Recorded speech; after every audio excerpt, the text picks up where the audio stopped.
sejahtera saya ucapkan kepada semua. Oke, pada hari ini saya akan meneruskan dengan aktiviti keyakinan diri di air dan juga aktiviti kayak.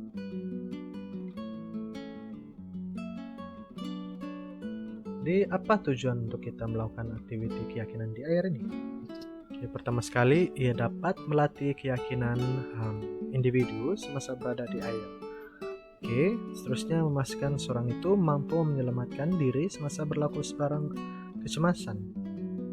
Dan akhir sekali, memastikan seorang itu mampu memberikan pertolongan kepada bangsa semasa kecemasan. Oke, jadi sebagai seorang bakal guru, kita harus melatih keyakinan kita masa kita berada di kawasan yang berair seperti sungai, laut, dan sebagainya lah.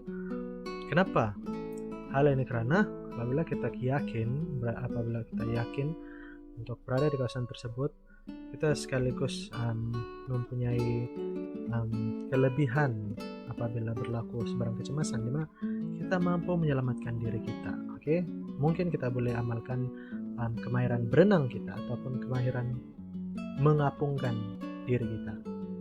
Sekaligus itu juga dapat diaplikasikan apabila berlaku kecemasan dalam kalangan anak murid kita. Misal kata anak murid kita jatuh di sungai dan dia tidak pandai berenang. Kita sebagai seorang guru, apabila kita sudah yakin berada di air dan kita mempunyai kemahiran untuk berada di air, kita mampu memberikan pertolongan kecemasan kepada anak murid kita. Oke?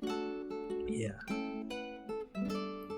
Jadi apa peralatan yang diperlukan untuk aktiviti keyakinan di air? Oke, pertama sekali kita perlu jaket keselamatan ataupun di dalam bahasa Inggris kita panggil buoyancy aid. Jadi jaket keselamatan ini penting bagi seorang pemula lah, untuk membantu diri mereka. Misal kata mereka tidak pandai berenang ataupun tidak pandai melakukan mereka. Jadi jaket keselamatan ini dapat sedikit sebanyak membantu mereka untuk mengapungkan diri mereka. Dan begitu juga dengan alat yang kedua, yaitu noodle float ataupun pelampung rescue ring. Oke, ada dua jenis pelampung di sini. Kita ada noodle float yang berbentuk seperti noodle, seperti mie ini, dan juga yang berbentuk bulat seperti donat. Jadi ini apa rasionalnya nih? Apabila kita sudah mempunyai jaket keselamatan, kenapa kita masih memerlukan pelampung?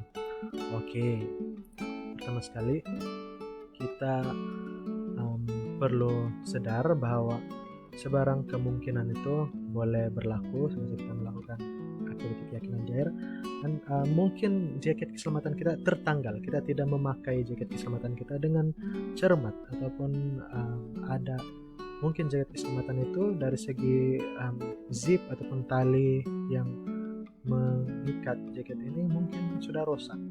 Jadi apa yang kita perlu? Kita masih boleh menyelamatkan bangsa dengan adanya noodle float dan juga pelampung. Oke? Baiklah, mari kita lihat video aktiviti apungan di air.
Oke, setelah selesai melihat ataupun menonton video tersebut, jadi sedikit latar belakang berkenaan teknik atau cara mengapungkan diri di air yang kita lihat sebentar tadi.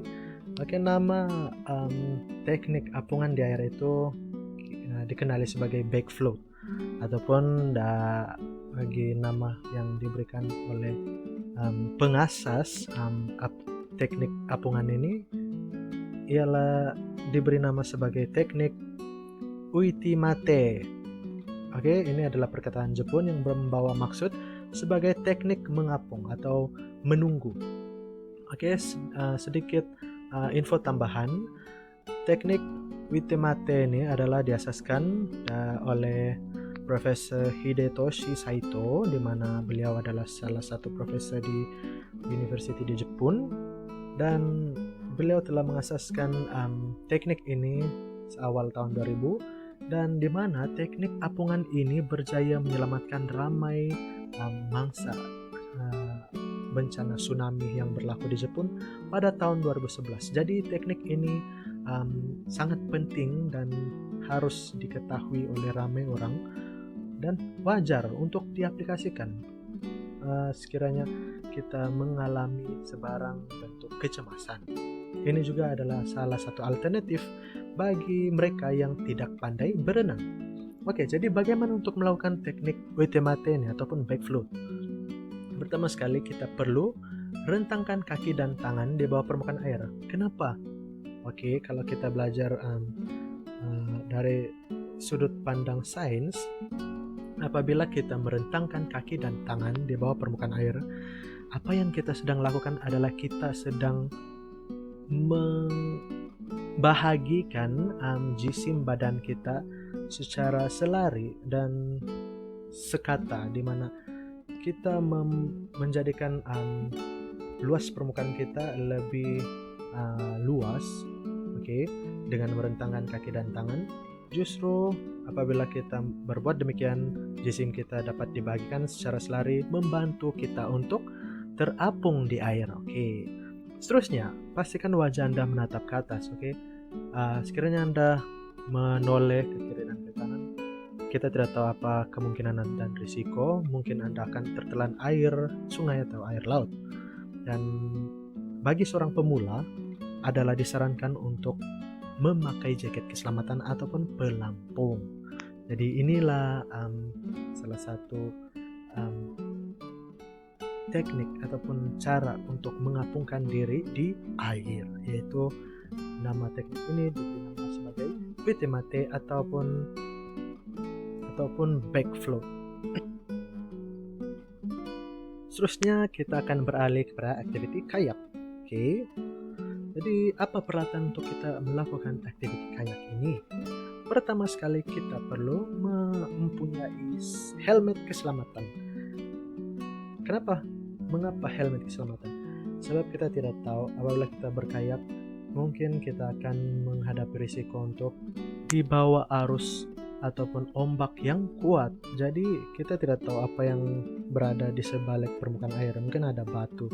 Jadi dengan memakai helmet, kita dapat mengelakkan diri kita daripada tercedera. Seterusnya pedal untuk mengayuh kayak kita. Seterusnya buoyancy aid, jaket keselamatan amat penting sekiranya Anda terjatuh dari kayak. Sekurang-kurangnya Anda mempunyai kelebihan untuk mengapungkan diri di air. Andai pun Anda tidak pandai berenang. Dan akhir sekali Anda memerlukan kayak. Oke. Jadi mari kita lihat teknik asas berkayak. Pertama sekali, cara memasuki kayak. Oke, mari kita lihat video memasuki kayak. Oke, pertama adalah disarankan untuk memastikan kayak berhampiran atau berada berhampiran dengan kita ataupun berada di jetty, supaya memudahkan untuk kita memasuki kayak tersebut. Seterusnya, pengayuh pertama akan masuk terlebih dahulu, diikuti dengan pengayuh kedua. Kenapa? Sekiranya dua-dua masuk sekaligus, dikhawatiri kayak akan tidak stabil dan terbalik. Dan pastikan untuk masuk menggunakan kaki yang berhampiran dengan kayak dahulu, diikuti dengan kaki yang seterusnya, dan pastikan untuk memegang bahagian sisi kayak untuk memastikan kayak kekal stabil. Oke? Seterusnya, mari kita lihat cara untuk mengayuh kayak ke hadapan. Oke, pengayuh pertama dan kedua akan mengayuh pedal secara selari dan seragam. Sebagai contoh, sekiranya pengayuh pertama mengayuh ke kiri, maka pengayuh kedua juga akan ikut arah kayuhan pengayuh yang pertama supaya kayak dapat bergerak ke depan.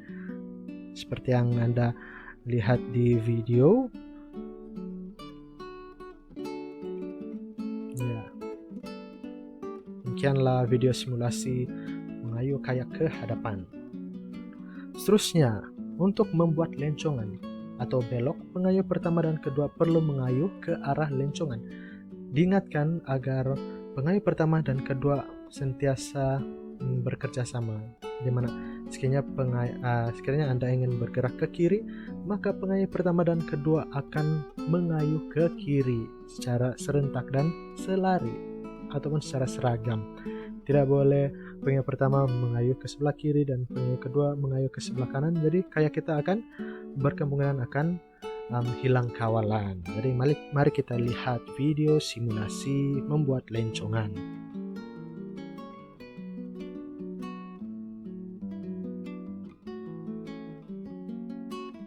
Oke. Dan akhir sekali, menstabilkan kayak. Bagaimana untuk menstabilkan kayak? Pengayuh pertama dan kedua perlu menghentak pedal pada permukaan air. Oke, mari kita lihat video simulasi untuk menstabilkan kayak.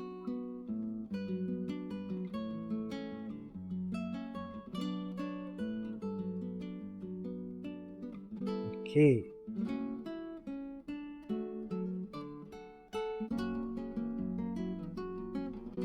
Dan berikut merupakan beberapa isyarat apabila kita berkayak. Seperti yang Anda tahu, sekiranya kita memandu kendaraan kereta, kita boleh memberi isyarat dengan menggunakan signal light ataupun horn untuk mengejutkan pemandu sekiranya mereka tidak berjalan semasa lampu sudah bertukar menjadi warna hijau.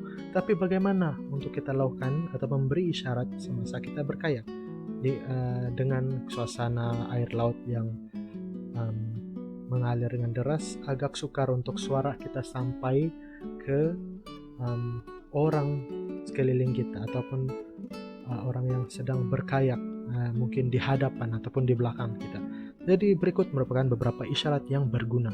Pertama sekali, isyarat all clear, di mana Anda menegakkan kayak secara statik. Ini menandakan bahwa Anda tidak menghadapi sebarang bahaya. Jadi Anda memberi isyarat bahwa semuanya baik-baik saja. Untuk memberikan isyarat berhenti, stop, angkat kayak pedal Anda, oke, di paras kepala Anda.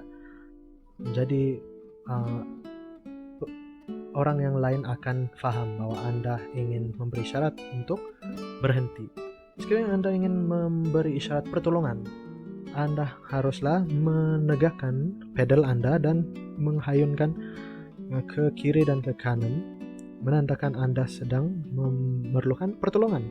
Dan akhir sekali, apabila Anda ingin menyatakan bahwa Anda baik-baik ataupun I'm okay, Anda hanya perlu meletakkan tangan Anda di atas kepala Anda. Jadi all clear nih dan I'm okay sebenarnya hampir sama, namun perbedaan yang ketara ialah isyarat all clear juga boleh digunakan untuk mengumpulkan rafter yang lain, oke, untuk berkumpul. Misal kata Anda ingin memberitahu sesuatu, jadi rafter yang lain akan datang menghampiri Anda, oke? Jadi sekian saja video pembentangan berkenan aktiviti keyakinan di air dan aktiviti kayak daripada saya. Sekian, terima kasih.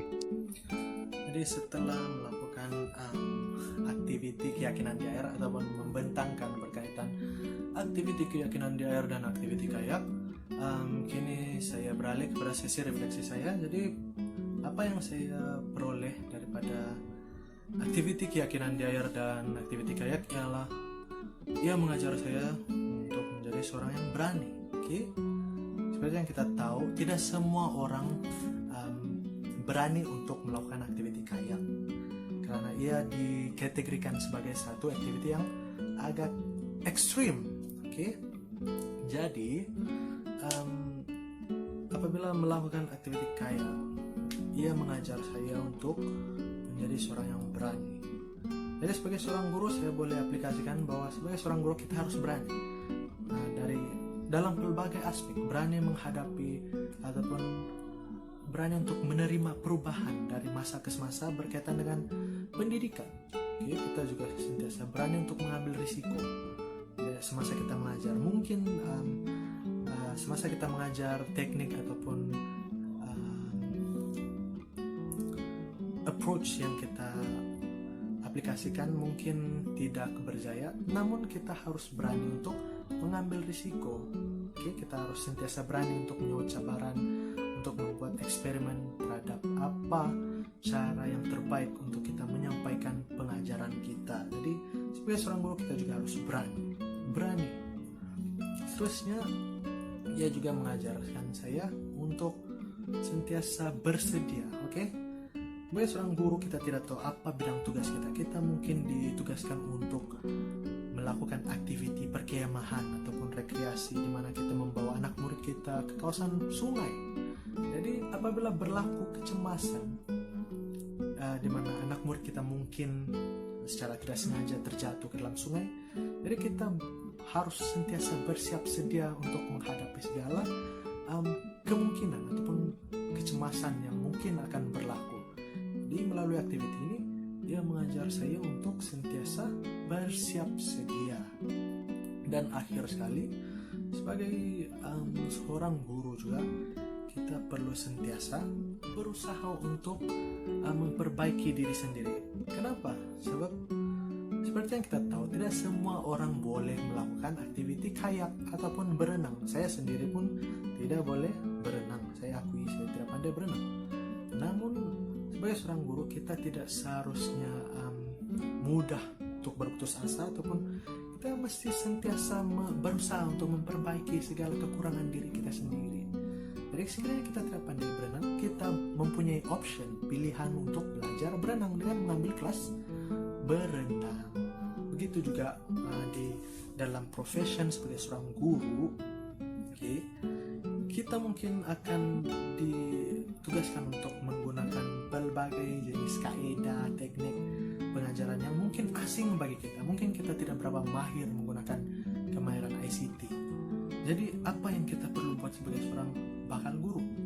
Jadi kita perlu sentiasa bersedia untuk memperbaiki diri kita sendiri dengan melengkapkan diri kita dengan segala kemahiran yang ada. Mungkin kita boleh hadiri kelas, ceramah, motivasi, bengkel untuk mengukuhkan profesionalisme kita sebagai seorang guru.